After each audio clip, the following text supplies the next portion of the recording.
تو آج کے زمانے میں تو چلے کوئی سید ہے تو کہہ سکتا ہے میں اپنے آباء و اجداد کے دین کے اوپر ہوں، ٹھیک ہے، کیونکہ سید ہی وہ واحد ہیں جو صحیح سید ہیں.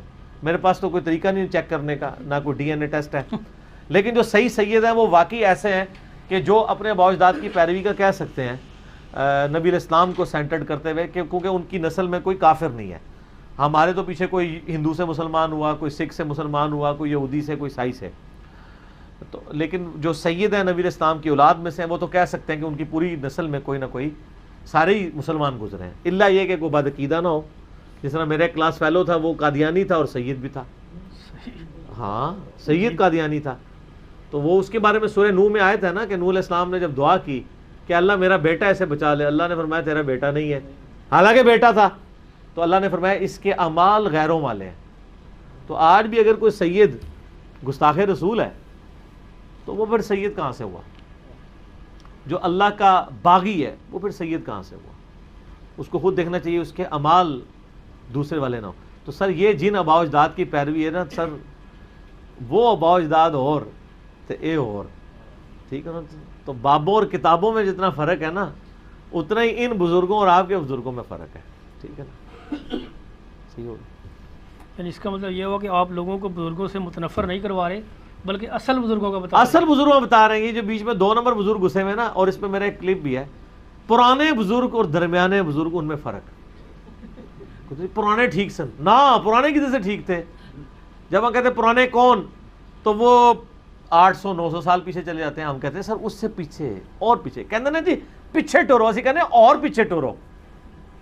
اور پیچھے سارے ٹھیک سن، وہ پیچھے سارے خراب سن، اس تو پیچھے سارے ٹھیک سن، یا ہوں ٹھیک جے. کیونکہ اب نشت ثانی ہے نا سر، سب کانٹیننٹ میں 1000 سال ہوا ہے یہاں پہ تصوف کے لوگ اسلام لے کے آئے ہیں نا، لائے نا. جی جی بالکل. شروع میں تو آل امیہ کے ذریعے، محمد بن قاسم کے ذریعے اسلام داخل ہوا، جو اس طرف سندھ کی طرف سے اسلام آیا. پھر جو یہ افغانستان کی طرف سے آیا وہ سارے صوفیاء ہیں. یہ بتائیں، کہتے ہیں بڑی خدمات ہے. ہمارے پرائم منسٹر صاحب بھی کہہ رہے ہوتے ہیں نا جی، میں وہ جنہوں نے ماتھا ٹیک دیا تھا، کہتے ہیں ان بزرگوں کی بڑی خدمات ہیں دین کے لیے. میرا ایک معصومانہ سا سوال ہے کہ مجھے بتائیں کہ جی بخاری شریف کا ترجمہ کس بزرگ نے کیا ہے؟ قرآن شریف کی تفسیر کس بزرگ نے لکھی ہے جن کے آپ نے مزارات بنائے ہوئے ہیں؟ مجھے تو یہ بھی یقین نہیں کہ انہوں نے یہ پڑھی بھی ہوئی تھی کہ نہیں ترجمہ کر. تو سر اگر 1000 سال سے یہاں اسلام آیا تھا، یہاں کی زبان تو تھی فارسی، تو انہوں نے اسلام کو کنٹریبیوٹ کرتے ہوئے بخاری مسلم کا ترجمہ فارسی میں کیوں نہیں کیا؟ بخاری مسلم کا دنیا میں پہلا ترجمہ 1920 میں ہوا ہے. اچھا، آج سے تقریباً 100 سال پہلے. آج 19 مئی 2019 ہے نا. پہلا ترجمہ 1000 سال ہو گئے اسلام آئے ہوئے، اور پہلا ترجمہ 1000 سال بعد ہو رہا ہے. علامہ وحید الزمان نے کیا، دیوبندی عالم تھے، ترجمہ کر کے اہل حدیث ہو گئے. صحیح. یعنی انہوں نے بھی اس سے پہلے بس بخاری صرف پڑھی ہوئی تھی، دورہ حدیث کیا ہوا تھا. علامہ وحید الزمان صاحب دیوبند کے عالم ہیں، صحیح. بخاری کا ترجمہ کرنے کے سے وہ اہل حدیث ہو گئے تھے. پھر مسلم کا بھی ترجمہ کیا. اسی لیے وہ ویسے صحیح منع کرتے ہیں نا، قرآن حدیث ڈائریکٹ نہیں پڑھنا چاہیے.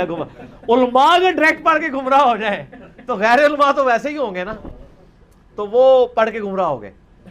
حالانکہ ان کو عربی پہلے بھی آتی تھی، عالم پہلے بھی تھے. اس کا مطلب ہے انہوں نے بخاری مسلم پڑھی کوئی نہیں تھی ہوئی، وہ پڑھی ہوئی تھی. تو جب آپ کو ترجمہ کرنا پڑتا ہے پھر تو آپ کو پڑھنا پڑتا ہے. پھر آپ ایک ایک لفظ کا ترجمہ کرتے ہیں سر، 10 دفعہ ضمیر آپ کو ملامت کرتا ہے کہ تو کیڑے پاسے لگے ہیں. تو جس کا ضمیر ذرا سا بھی زندہ ہونا تو وہ آ جاتا ہے. تو جس نے پڑھنا ہی نہیں ڈیٹھوں کی طرح قدوری شریف ہی پڑھنی ہے، ٹھیک ہے، تو قدوری شریف پڑھتا رہے گا تو اس کو پھر کہاں سے اثر ہونا ہے؟ بخاری شریف کہاں سے سمجھ آنی ہے؟ وہ قدوری شریف کے پیچھے ہی لگے گا. نہیں وہ دوسرا لفظ نہیں بولنا، لوگ ناراض ہوندے ہیں، ٹھیک ہے. وہ کہنا نہیں قدوری بولیا کرو اور نہ بولیا کرو. اچھا جی.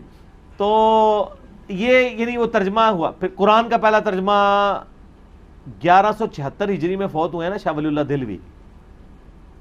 آج 1440 ہے، یعنی 300 سال بھی نہیں ہوئے ہیں قرآن کا ترجمہ اردو میں ٹرانسلیٹ ہوئے. تو قرآن کا ترجمہ انہوں نے کیوں نہیں کروایا؟ شروع میں صحابہ تابعین تبع تابعین کے دور میں اس لیے ترجمے نہیں ہوئے کہ اس زمانے میں جو کوئی اسلام قبول کرتا تھا نا، اس کے لیے کمپلیمنٹری ہوتا تھا کہ اس نے پھر عربی سیکھنی ہوتی تھی، کیونکہ اس اسکولوں والا فتنہ تو نہیں تھا نا، اسکول اور مدرسہ ایک تھا. یہ گمراہی تو پھر بعد میں 300 سال کے بعد آئی نا. سب سے بہتر زمانہ میرا، پھر صحابہ کا بھی، تابعین کا بھی، تبع تابعین کا. شاہ ولی اللہ نے پہلی دفعہ محسوس کیا کہ یار 700-800 سال ہو چکے ہیں، اگر انہوں نے قرآن پڑھنا ہوتا تو پڑھ نہ لیتے، تو بہتر یہ ہے کہ قرآن کو ہی فارسی میں کر دیتے ہیں۔ تو پہلا انہوں نے فارسی ترجمہ کیا، 5 سال تک جنگلوں میں چھپے رہے۔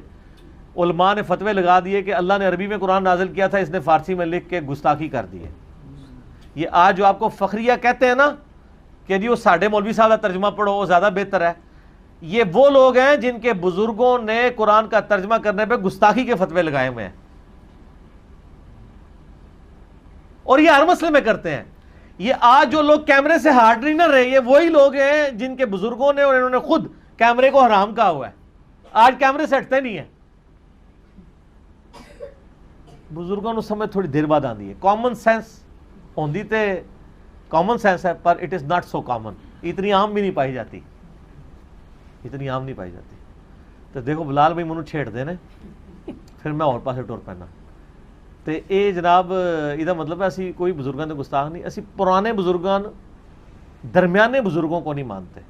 ایک میرا کلپ ہے پرانے اور درمیانے بزرگوں میں فرق، اور ایک کلپ ہے بابوں اور اماموں میں فرق، بزرگوں اور اماموں میں فرق۔ اماموں میں کو لے کے چلے نا، بزرگوں کو تو نہیں۔